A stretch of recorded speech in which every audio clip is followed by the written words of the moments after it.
الحمد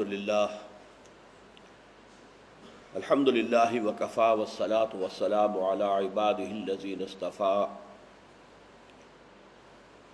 خصوصاً علی افضلهم وخاتم النبیین محمد الامین وعلی آلہ وصحبہ اجمعین. اما بعد فقد قال اللہ تبارک وتعالی کما ورد فی سورة الحدید: اعوذ باللہ من الشیطان الرجیم بسم اللہ الرحمن الرحیم. سبح للہ ما فی السماوات والارض وهو العزیز الحکیم. لہ ملک السماوات والارض یحیی ویمیت وهو علی کل شیء قدیر. هو الاول والآخر والظاہر والباطن وهو بكل شيء عليم. هو الذي خلق السماوات والأرض في 6 أيام ثم استوى على العرش يعلم ما يلج في الأرض وما يخرج منها وما ينزل من السماء وما يعرج فيها وهو معكم أينما كنتم والله بما تعملون بصير. له ملك السماوات والأرض وإلى الله ترجع الأمور. يولج الليل في النهار ويولج النهار في الليل وهو عليم بذات الصدور. صدق الله العظيم. رب اشرح لي صدري ويسر لي أمري واحلل عقدة من لساني يفقهوا قولي. اللهم ربنا ألهمنا رشدنا واعذنا من شرور أنفسنا. اللهم ارنا الحق حقا وارزقنا اتباعه وارنا الباطل باطلا وارزقنا اجتنابه. آمین یا رب العالمین. سورہ حدید کی پہلی 6 آیات کے بارے میں یہ عرض کر چکا ہوں کہ میری معلومات کی حد تک ذات و صفات باری تعالی کا بیان جامع ترین انداز میں اور فلسفہ و حکمت کی اعلیٰ ترین سطح پر ان آیات میں وارد ہوا ہے، اور یہ اس اعتبار سے قرآن حکیم کا کلائمیکس ہے. ہم نے پہلی 2 آیات مکمل پڑھ لی تھی. آسمانوں اور زمین میں جو کچھ ہے اللہ کی تسبیح کرتا ہے، اور وہ زبردست ہے، کمال حکمت والا. اسی کے لیے ہے بادشاہی آسمانوں اور زمین کی. وہی زندہ رکھتا ہے، وہی مارتا ہے، اور وہ ہر چیز پر قادر ہے. وہی اول ہے، وہی آخر ہے، وہی ظاہر ہے، وہی باطن ہے، اور وہ ہر شے کا علم رکھتا ہے. یہ تیسری آیت ہمارے زیر گفتگو رہی ہے. اس کے ضمن میں بعض مباحث جو سامنے آئے اس میں یقیناً بہت سے حضرات کو کافی اشکالات پیش آئے ہیں، اس لیے کہ یہ فلسفے کی بلند ترین سطح ہے. حقیقت وجود، ماہیت وجود، اور پھر اللہ کا وجود اور اس کائنات کا وجود. آیا یہ ایک دوسرے سے بالکل جدا ہے یا ان کے مابین کوئی ارتباط ہے، تعلق ہے؟ جیسا کہ میں نے عرض کیا، یہ وہ مقام ہے کہ جس پر امام رازی جیسا مفسر کھڑا ہو گیا ہے حیران و پریشان ہو کر: اعلم من ھذا المقام مقام غامض عمیق مہیب. آگاہ ہو جاؤ کہ یہ مقام بہت چھپا ہوا ہے، مخفی ہے، غامض ہے، اور عمیق ہے، بہت گہرا ہے، اور مہیب ہے، پر ہیبت ہے. اب ظاہر بات ہے کہ ایک شکل تو یہ تھی کہ ہم روانی سے اس آیت پر سے گزر جاتے، لیکن جب ہم قرآن مجید کا مطالعہ کر رہے ہیں اور ظاہر ہے کہ یہ قرآن کی آیت ہے، قرآن کے الفاظ ہیں، اللہ تعالیٰ نے ان کو بلا ضرورت قرآن کے اندر نہیں رکھ دیا ہے، تو اس پر ہم نے گفتگو کی ہے. اگرچہ اس کے بارے میں واقعہ یہ ہے کہ حتمی بات کہنا آج بھی ممکن نہیں ہے. میں نے جو کچھ آپ سے عرض کیا ہے وہ یہ ہے کہ ایک تو ہے لا معبود الا اللہ، لا الہ الا اللہ، اس کی ایک سطح ہے لا معبود الا اللہ، یعنی لا مسجود الا اللہ، لا حاکم الا اللہ، لا شارع الا اللہ، حکم دینے والا کوئی نہیں اللہ کے سوا، اور کوئی نہیں شریعت دینے والا، قانون دینے والا اللہ کے سوا، لا قاضی الحاجات الا اللہ، لا حل المشکلات الا اللہ، کوئی نہیں ہے کہ جو ہماری ضرورتوں کو پورا کر سکتا ہو سوائے اللہ کے، لا غافر الذنب الا اللہ، کوئی نہیں ہے جو ہمارے گناہوں کو معاف کر سکے سوائے اس کے، لا رازق الا اللہ، کوئی نہیں ہے جو ہمیں رزق دیتا ہو سوائے اللہ کے۔ اب یہ ہے لا معبود الا اللہ، یہ ہے شریعت۔ اس سے ایک بلند تر سطح ہے، وہ ہے طریقت۔ لا محبوب الا اللہ، لا مقصود الا اللہ، لا مطلوب الا اللہ۔ انسان کا مطلوب حقیقی، مقصود حقیقی، محبوب حقیقی اللہ کے سوا کوئی نہ رہے، سب کی محبتیں اللہ کی محبت کے تابع ہو جائیں، تمام مقاصد اللہ تعالیٰ کے مقصد کے تابع ہو جائے۔ یہ ہے طریقت کہ انسان کا اندرونی وجود جو ہے، روحانی وجود، وہ لا محبوب الا اللہ، لا مطلوب الا اللہ، لا مقصود الا اللہ تک پہنچ جائے۔ اب اس سے بلند تر سطح وہ ہے کہ جس کا تعلق نہ شریعت سے ہے نہ طریقت سے ہے۔ یہ فلسفے کی ایک شاخ ہے، ماہیت وجود۔ اس کے ضمن میں لا موجود الا اللہ، اب یہ آخری بلند ترین سطح ہے۔ لیکن اس لا موجود الا اللہ کی تین شکلیں دنیا میں رہی ہیں۔ ایک تو یہ ہے کہ لا موجود الا اللہ، اللہ کے سوا کوئی نہیں ہے، تو گویا کہ جو کچھ موجود ہے وہ اللہ ہے، معاذ اللہ ثم معاذ اللہ ثم معاذ اللہ۔ یہ بدترین کفر ہے، بدترین شرک ہے، اسی کا نام پینتھیزم ہے، اور اسی کا اصل مفہوم ہمہ اوست ہے، جبکہ شریعت اور طریقت ہمہ از اوست ہمہ با اوست ہے۔ تو ایک تو توحید وجودی یہ ہو گئی لا موجود الا اللہ، جو کچھ موجود ہے اللہ ہے، معاذ اللہ ثم معاذ اللہ ثم معاذ اللہ۔ ایک لا موجود الا اللہ یا توحید وجودی کی تعبیر یہ ہے کہ وجود حقیقی ہے ہی صرف اللہ کا، باقی جو کچھ نظر آ رہا ہے وہ ہے ہی نہیں، اس کا وجود ہی نہیں ہے۔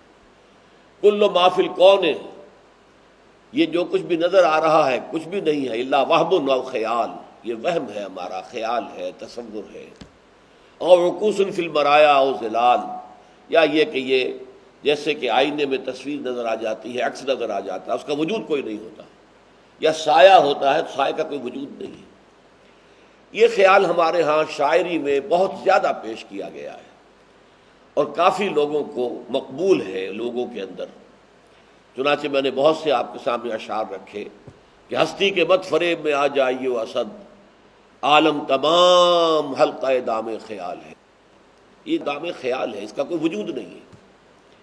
یا یہ کہ ہر چند کہیں کہ ہے نہیں ہے، یہ بھی ہے، ایک خیال ہے کہ نہیں، یہ کچھ بھی نہیں ہے۔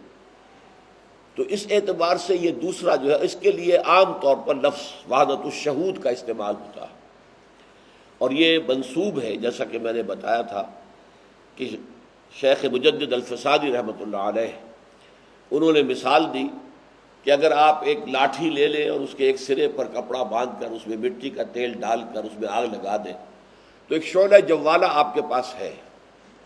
اب اس لاٹھی کو تیزی سے حرکت دیجئے تو آپ کو ایک آتشی دائرہ نظر آئے گا، آنکھ دیکھ رہی ہے کہ دائرہ ہے، آگ کا دائرہ ہے، حالانکہ آپ کو معلوم ہے دائرہ نہیں ہے، وہ تو ایک ہی شعلہ جوالہ ہے۔ لو شمع حقیقت کی اپنی ہی جگہ پر ہے، فانوس کی گردش سے کیا کیا نظر آتا ہے۔ تو یہ دوسرا درجہ ہے۔ تیسری بات وہ ہے جو محی الدین ابن عربی، جو ہمارے صوفیہ کے ہاں شیخ اکبر کے نام سے موسوم ہے، ان کا کہنا یہ ہے کہ وجود حقیقی تو ایک ہی ہے، ذات باری بھی اور اس کائنات کا وجود اصلاً ایک ہے، البتہ جب کوئی شے مشکل ہو جاتی ہے، معین ہو جاتی ہے، تو وہ اللہ کا غیر ہو جاتی ہے۔ یعنی انہوں نے اسے بھی حقیقی کہا، اللہ کی ذات تو حقیقی ہے ہی، جو کچھ وجود میں نظر آ رہا ہے وہ بھی غیر حقیقی نہیں ہے، لیکن اس کی جو شکل بن گئی ہے معین، وہ اللہ کی ذات سے جدا ہے۔ اب یہ تین باتیں ہیں۔ آپ یہ بھی کہہ سکتے ہیں کہ دفع کرو ان مسائل کو، کیا ضرورت ہے، ہمارے دین کی کوئی ضرورت اس کے ساتھ وابستہ نہیں ہے، ٹھیک ہے، وہ بات بھی ٹھیک ہے۔ پھر یہ کہ ایسے لوگ بھی ہوتے ہیں ہمیشہ کہ جو چاہتے ہیں کہ حقیقت کو سمجھیں، اور ان کا ذہن جو ہے وہ ان سوالات کا جواب چاہتا ہے، تو جو جوابات دیے گئے وہ میں نے آپ کے سامنے رکھ دیے۔ میں کسی کا بھی مبلغ نہیں ہوں، البتہ ظاہر بات ہے کہ پہلی بات کہو کہ میں تردید کرتا ہوں with all the emphasis at my command کہ جو کچھ ہے اللہ ہے، نہیں، یہ کفر ہے، یہ شرک ہے، قطعاً غلط ہے۔ البتہ یہ ہے کہ وحدت الشہود یا وحدت الوجود کی دو تعبیرات میں سے آپ کو جو پسند آئے آپ قبول کر لیں، کوئی بھی پسند نہ آئے اس کو پھینک دیجیے۔ اب ہم آگے چل رہے ہیں۔ هو الاول والآخر والظاہر والباطن وهو بكل شيء علیم، اور وہ ہر چیز کا علم رکھتا ہے۔ اب سیدھی سی بات یہ ہے کہ اگر تو وہ وجود جو ہے ماہیت وجود کے اعتبار سے اللہ تعالیٰ کا وجود جو ہے اس کائنات کے وجود سے کہیں جدا نہیں ہے۔ ایک تصور تو یہ ہے، اگلی آیت میں ہم پڑھیں گے کہ کہیں کوئی تخت ہے، تخت طاؤس ہے یا کوئی اور بڑا تخت ہے، اور اس تخت کے اوپر اللہ تعالیٰ بیٹھا ہوا ہے۔ اس کو ہم جسمانیت کہیں گے، جسمیت کہیں گے، اور یہ کہ اللہ کسی خاص مقام پر کسی خاص جہت کے اندر گویا کہ پھر محدود ہو جاتا ہے۔ لیکن اگر ہم یہ مانتے ہیں کہ نہیں، اللہ تعالیٰ اس کائنات کے ساتھ ہی اس کا وجود ہے، تو پھر یقیناً وہ ہر شے کا عالم ہے، ہوا بکل شیء علیم۔ اور یہ بات میں آپ کو بتا چکا ہوں کہ دو صفات اللہ تعالیٰ کی وہ ہیں جن پر قرآن مجید میں سب سے زیادہ ایمفیسس کیا گیا۔ ایک ہوا علی کل شیء قدیر، دوسرے ہوا بکل شیء علیم۔ یہ دونوں ساتھ ساتھ کی آیتوں میں اس جگہ پر آ گئے۔ اور میں نے عرض کیا تھا کہ کل کا لفظ جو ہے ہماری پناہ گاہ ہے۔ ہم جانتے ہیں اللہ قادر ہے، کتنا قادر ہے یہ ہم کیا سمجھیں گے، ہمارے چھوٹے سے ذہن میں اس کی مقدار کا کوئی سوال آ ہی نہیں سکتا۔ بس کل یہ پناہ گاہ ہے، وہ اب علی کل شیء قدیر۔ اسی طرح وہ عالم ہے، علیم ہے، علام ہے۔ کتنا عالم ہے، اس کے علم کی کیا وسعت ہے، معاذ اللہ، ہماری کیا مجال کہ اس کے بارے میں کچھ سوچ بھی سکیں۔ لیکن یہاں پھر وہی لفظ کل جو ہے وہ پناہ گاہ ہو جائے گا۔ ہوا بکل شیء علیم، وہ ہر چیز کا علم رکھنے والا ہے۔ باقی جہاں تک اس آیہ مبارکہ کا پہلا حصہ ہے اس کے بارے میں مزید میں کچھ عرض کرنا چاہتا ہوں کہ شیخ سعدی کہتے ہیں تواں در بلاغت بے صحباں رسید، نہ در کن ہے بے چون صبحاں رسید۔ صحباں ایک بہت بڑے ادیب تھے، بہت بڑے قلم کار، بہت بڑے منطقی، بہت بڑے ادیب۔ تو شیخ سعدی کہہ رہے ہیں کہ یہ تو ممکن ہے کہ انسان بلاغت میں صحباں تک پہنچ جائے، یہ تو ممکن ہے، لیکن نہ در کن ہے بے چونے صبح، سبحان اللہ ہے، سبحان اللہ، سبحان کی ہستی کی کنہ کے بارے میں کہیں کچھ نہیں کہا جا سکتا، کچھ نہیں کہہ سکتا۔ اس سے بھی زیادہ ایک بات میں نے اس سے پہلے عرض کی تھی، کانسیپٹ اور پرسیپٹ کے حوالے سے فلسفے میں بھی یہ کہا جاتا ہے this universe is a concept and God is percept. Concept ہے کسی چیز کا ایک تصور آپ پورا اپنے ذہن میں لا سکیں، وہ آپ کا کانسیپٹ ہوگا۔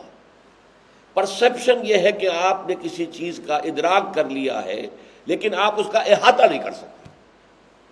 میں نے مثال دی تھی کہ ایک بڑی اونچی فصیل ہے، دیوار ہے، اب ایک شخص جو دور سے دیکھ رہا ہے، جس کو بینائی حاصل ہے، وہ اندازہ کر لے گا کہ فصیل اتنی اونچی ہے، اس طرح کے پتھر سے یا مواد سے بنی ہوئی ہے، اس کے رنگ کیا ہے، یہ سب کچھ دیکھ رہا ہے، اس نے ایک تصور قائم کر لیا اس کا۔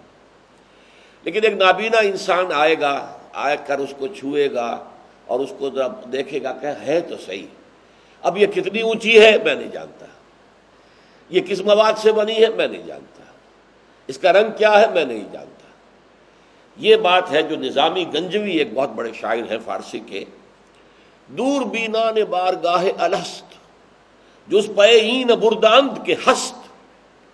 یہ بارگاہ الست ہے، وہ جس میں کہ ہم نے عہد کیا تھا، اللہ نے پوچھا تھا الست بربکم قالوا بلا۔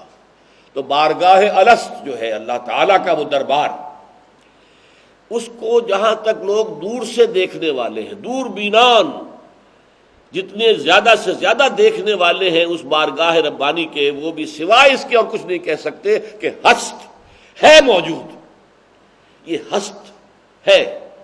اب یہ کہ اس کی صفات، اس کی ذات کے بارے میں تو بارہا کہہ چکا ہوں، وراء الورا ثم وراء الورا ثم وراء الورا، اس کے بارے میں تو اگر آپ کوئی تصور کریں گے وہ شرک ہو جائے گا، کیونکہ وہ آپ کے ذہن کی پیداوار ہے، آپ نے ایک تصویر اپنے ذہن میں بنا لی ہے۔ اللہ وہ نہیں ہے تو گویا کہ آپ ایک نیا اللہ آپ کے ذہن نے تراش لیا ہے۔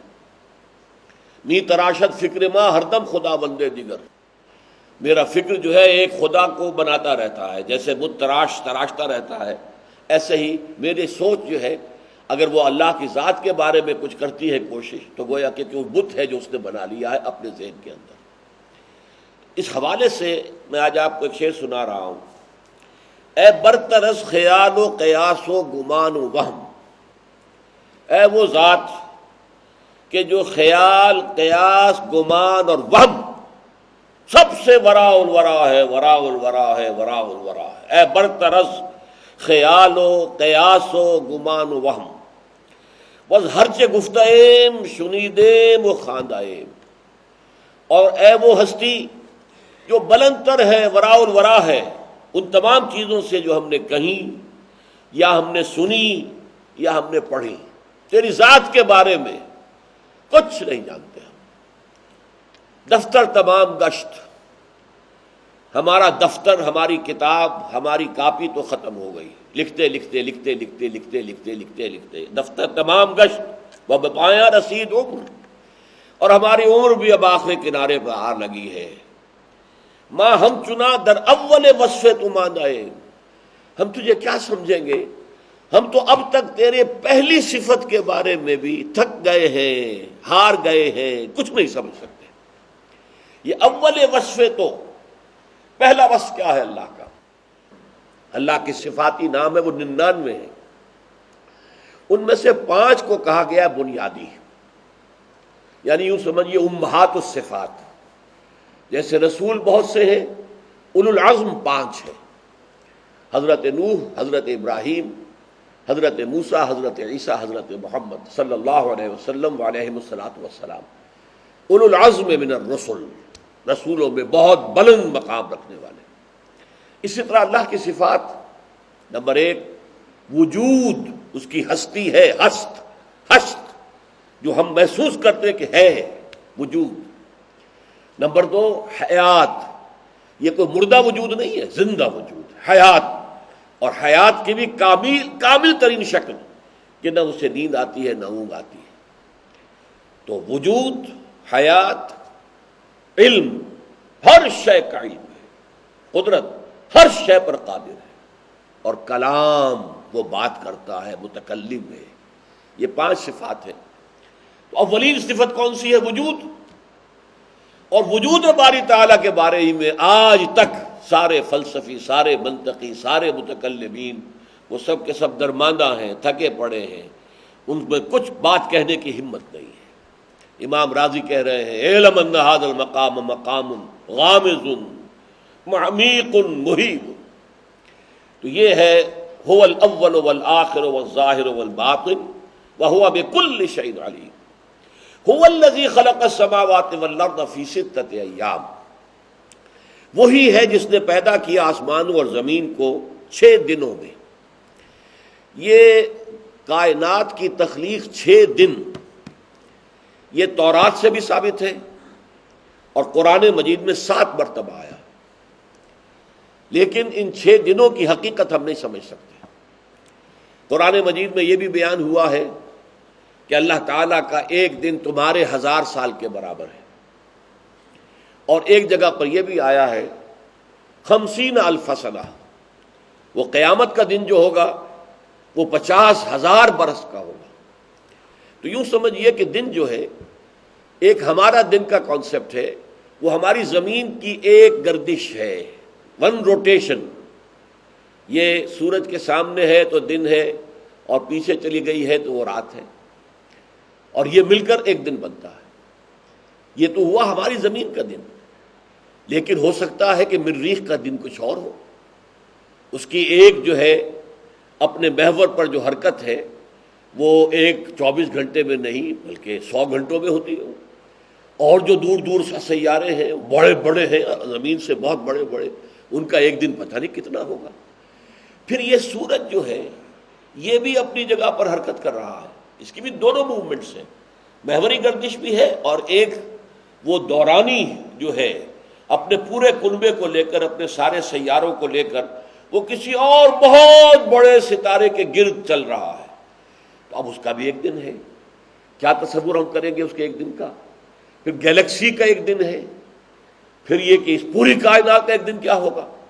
لہذا ہمارے تصور سے یہ ماورا ہے۔ آج تک ابھی نہ تو ہم سما کی حقیقت کو سمجھ سکے ہیں، آسمان سے مراد کیا ہے۔ یقیناً سامنے بات آئے گی، سنریہم آیاتنا فی الآفاق وفی انفسہم حتی یتبین لہم انہ الحق، ہم عنقریب انہیں اپنی نشانیاں دکھائیں گے آفاق و انفس میں، یہاں تک کہ یہ بات ان پر بالکل واضح ہو جائے گی کہ قرآن حق ہے۔ لیکن ابھی ہمیں انتظار کرنا پڑے گا، سماوات کی حقیقت سے ہم ابھی واقف نہیں۔ اسی طرح یہ کون سے دن ہیں؟ ملینیمز ہیں، یہ لاکھوں سال ہمارے حساب سے جو ہے وہ کوئی ایک دن بنتا، واللہ اعلم۔ 6 دن کی بات جو ہے متفق علیہ ہے۔ فرق کیا ہے کہ تورات میں یہ بھی کہہ دیا گیا، کیونکہ اصل تورات گم ہو گئی تھی، اور اس کے بعد جب اس کو یادداشت سے مرتب کیا گیا کوئی 150 برس کے بعد، تو اس میں ہیومن مائنڈ جو ہے وہ اس کے اندر داخل ہو گیا۔ لہذا یہ بھی لکھ دیا گیا کہ 6 دن میں اللہ نے آسمان اور زمین کی تخلیق مکمل کی، 7ویں دن اس نے آرام کیا۔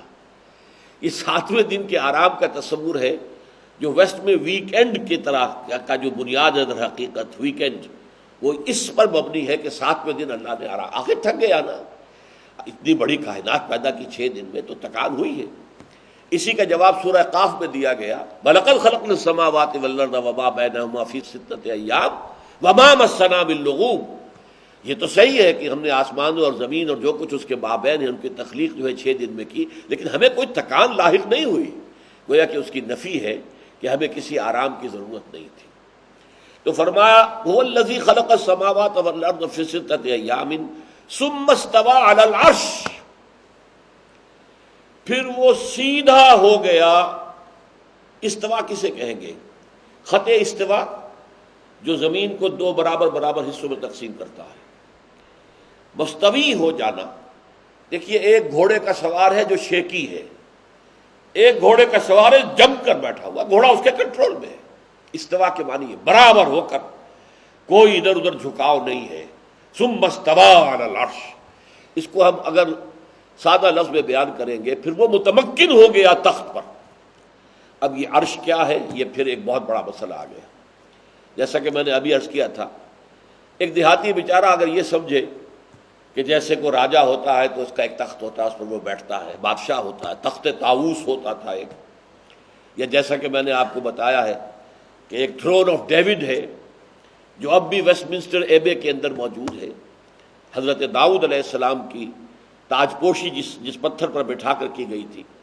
تو ایک یہ تصور ہو سکتا ہے کہ کوئی عرش ہے اس کائنات کے اندر کسی جگہ، بہت بلند بہت بلند بہت بلند بہت بلند، کوئی تخت طاؤس، اور طاؤس کس بلا کا نام ہے، کوئی اور اس سے بہت زیادہ شاندار کوئی عرش ہے اور اللہ اس پر بیٹھا ہوا ہے۔ یہ گویا کہ ایک جسمانیت اور اللہ کو ایک سمت میں، ایک مقام میں محدود کر دینے کی بات ہے۔ یہی وجہ ہے کہ پھر ہم کہتے ہیں اسے کہ یہ استعارہ ہے۔ استعارہ کا ہے کہ پھر وہ تخت حکومت پر متمکن ہو گیا، یعنی یہ نہیں ہے کہ وہ کائنات کو پیدا کر کے لا تعلق ہو گیا ہو۔ یہ بھی تصور ہمارا آج اللہ کے بارے میں ہے۔ سائنٹیفک مائنڈ جو ہے اس نے جو ایک فلسفہ پیدا کیا جسے سائنٹزم کہتے ہیں آج کل، سائنٹزم، سائنس کی بنیاد پر ایک فلسفہ، وہ اگر خدا کو مانتا بھی ہے تو اس معنی میں مانتا ہے کہ خدا نے کائنات کو کریٹ کیا، بس خلاص، اور اس کے لیے ایک قانون معین کر دیا ہے۔ اب یہ کائنات خود بخود چل رہی ہے۔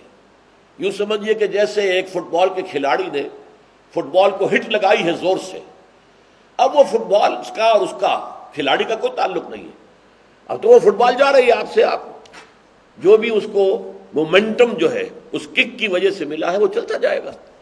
اور ہم جانتے ہیں کہ اگر نہ فضا میں کوئی رکاوٹ ہو نہ زمین پر کوئی رکاوٹ ہو تو وہ ہمیشہ کے لیے چلتا جائے گا، پھر وہ بال کہیں رکے گا نہیں۔ وہ تو یہ کہ زمین کے اندر چلتا ہے تو اس کے اندر چونکہ فرکشن ہے یا ہوا میں چلتا تو ہوا میں فرکشن ہے تو اس لیے وہ کہیں رکتا ہے، لیکن اب وہ کھلاڑی کے کنٹرول میں نہیں ہے کہ وہ اسے روک لے، وہ تو اس نے ایک کک لگا دی رک گیا۔ یہ تصور بھی کفر ہے اور شرک ہے۔ اللہ خالق ہی نہیں ہے، حاکم ہے، خالق ہی نہیں ہے، مدبر ہے، تدبیر کرتا ہے۔ یدبر الامر من السماء الى الارض، لہجہ بلہجہ اس کا حکم کار فرما ہے۔ یہ جو پہلی بات میں نے عرض کی سائنٹزم، اسی کا سب سے بڑا مظہر یہ ہوا ہمارے ہاں، جو خاص طور پر شروع ہوا سر سید احمد خان سے، کہ یہ جو اللہ تعالیٰ کے قوانین طبیعہ ہیں انہیں کوئی نہیں توڑ سکتا، اللہ بھی نہیں توڑ سکتا۔ لہذا وہ کہتے ہیں کہ یہ جو کہتے ہیں کہ ماشا پڑا سمندر پر سمندر پھٹ گیا، بے وقوف لوگ ہیں یہ تو قانون فطرت ہے، واٹر کیپس اٹس سرفیس، یہ ہو ہی نہیں سکتا کہ سمندر دو حصوں میں بٹ کر اور ہر حصہ جو ہے وہ ایک چٹان کے مانند کھڑا ہو جائے۔ یہ تو اصل میں مد و جزر کی بات تھی، دریا جزر پر تھا، اترا ہوا تھا سمندر، تو حضرت موسیٰ اپنی قوم کو لے کر گزر گئے، اور جب وہ فرعون آیا وہ مد پر آ گیا، چڑھ گیا سمندر، غرق ہو گیا۔ یہ تعویلات جو شروع ہوئی ہیں اس مغربی سائنس کے آنے کے بعد، خاص طور پر چونکہ نیوٹونین سائنس جو تھی وہ بڑی قطعی سمجھی جاتی تھی، بڑی قطعی۔ اس کے بعد جو دور آیا ہے آپ کو معلوم ہے، آئنسٹائن کا دور جو ہے اس میں تو کوئی چیز قطعی رہی ہی نہیں، کیٹیگریز تھی اس میں، میٹر اور ہے، انرجی اور ہے۔ آج میٹر اور انرجی کی ڈویلٹی ختم ہو چکی ہے۔ Matter is energy, matter can be converted into energy, energy can be converted into matter, یہ دونوں انٹر کنورٹیبل چیزیں ہیں۔ تو سائنس کا وہ دور جو تھا وہ بڑا مرعوب کن تھا۔ ایک تو یہ کہ آئی تھی وہ سائنس انگریز کے ہاتھوں، جس نے ہمیں فتح کیا، ہمیں شکست دی، ہم سے حکومت چھینی، ہمارا حکمران بن کر بیٹھ گیا، تو ایک تو مرعوبیت اس کی بنیاد پر تھی۔ پھر سائنس واقعتاً ایسی شے تھی کہ جس کے بنا پر کم سے کم یہ کہ سٹیم انجن تو اس سے پہلے ہی ایجاد ہو چکے تھے، چھک چھک کرتی ہوئی گاڑیاں چل رہی ہیں، تو ہمیں تو ظاہر بات ہے کہ آنکھیں دیکھ کر جو ہیں وہ مبہوت ہو کر رہ گئی۔ تو اس لیے اتنی تعبیریں کی گئی ہیں۔ معجزات کا انکار جو ہے، ہم یہ مانتے ہیں کہ اللہ نے بنایا، اللہ نے قانون بنایا، قانون کے مطابق کائنات چلتی رہے گی، لیکن اللہ جب چاہے گا قانون توڑ دے گا، اسی کا بنایا ہوا، وہ مختار مطلق ہے۔ ایسا نہیں ہے کہ قانون بنانے کے بعد physical and chemical laws of chemical and physical change, یہ بنانے کے بعد اس کا ہاتھ بن گیا، اب میں کیا کروں، میں تو کچھ نہیں کر سکتا، میں نے تو طے کر دیا ہے کہ پانی اپنی سطح برقرار رکھے گا، اب کیسے اس سمندر سے گزاروں بنی اسرائیل کو؟ نہیں، اللہ تعالیٰ جب چاہے اس قانون کو توڑ کر اور اپنی قدرت خصوصی کا اظہار کر سکتا ہے۔ آگ جلاتی ہے اور جلائے گی، ہمیشہ جلاتی ہے، لیکن جب اللہ چاہے گا نہیں جلائے گی۔ یا نارو کونی بردن وسلام علی ابراہیم، اے آگ ٹھنڈی ہو جا اور سلامتی بن جائے ابراہیم کے حق میں، اور ہو گئے۔ تو معجزات کا انکار جو ہے، جسے ہمارے ہاں کہا گیا تھا، میں آج جس کے لیے لفظ سائنٹزم استعمال کر رہا ہوں، یہ ایک فلسفی ہے آج کل، جو سائنس کو اصل شے مان کر اس کے اوپر ایک فلسفے کو کھڑا کرتی ہے۔ اس سے پہلے ہمارے ہاں اس کے لیے لفظ تھا نیچریت، نیچر کے قوانین، لاز آف نیچر، نیچریت۔ سب سے پہلے نیچری ہمارے ملک کے اندر یہ سر سید احمد خان تھے، اور اس کے بعد وہ نیچریت جو ہے ان کے مصاحبین اور ان کے شاگردوں میں سرایت کرتی گئی، کسی میں زیادہ کسی میں کم۔ علامہ شبلی ان کے ساتھ کام کرتے رہے علی گڑھ کالج میں، ان کے اندر بھی وہ نیچریت سرایت کر گئی۔ مولانا حمید الدین فراہی ان کے ساتھ کام کرتے رہے، اور وہ ایک شخص ایسا تھا جیسے یہاں ہمارے ہاں خلیفہ عبد الحکیم ہوتے تھے، بڑی زوردار شخصیت تھی۔ یہ جو ادارہ ثقافت اسلامیہ جو بھی اس میں گیا، ہر چہ درکان نمک رفت نمک شد، وہ ظاہر بات ہے کہ خلیفہ عبد الحکیم صاحب کے نظریات کے سانچے میں ڈل گیا۔ اسی طرح جو بھی گیا ہے علی گڑھ کالج میں، وہ سر سید سے کم یا بیش، زیادہ یا کم متاثر ہوا ہے، اور اس کے ذہن پر یہ نیچریت جو ہے سوار ہوئی ہے۔ تو یہاں سمجھ لیجئے کہا جا رہا ہے هو الذی خلق السماوات والارض فی ستۃ ایام ثم استوى علی العرش، پھر بنانے کے بعد وہ تخت حکومت پر متمکن ہوا ہے اور اس کا حکم جاری و ساری ہے۔ ہمارا ایمان ہے کہ پتہ تک نہیں ہلتا ہے جب تک کہ اس کا اذن نہ ہو، اور وہ جب چاہے اپنے بنائے ہوئے قوانین کو توڑ کر اپنی قدرت خصوصی جو ہے اس کا اظہار کر سکتا ہے۔ بارک اللہ لی ولکم فی القرآن العظیم ونفعنی وإیاکم بالآیات والذکر الحکیم۔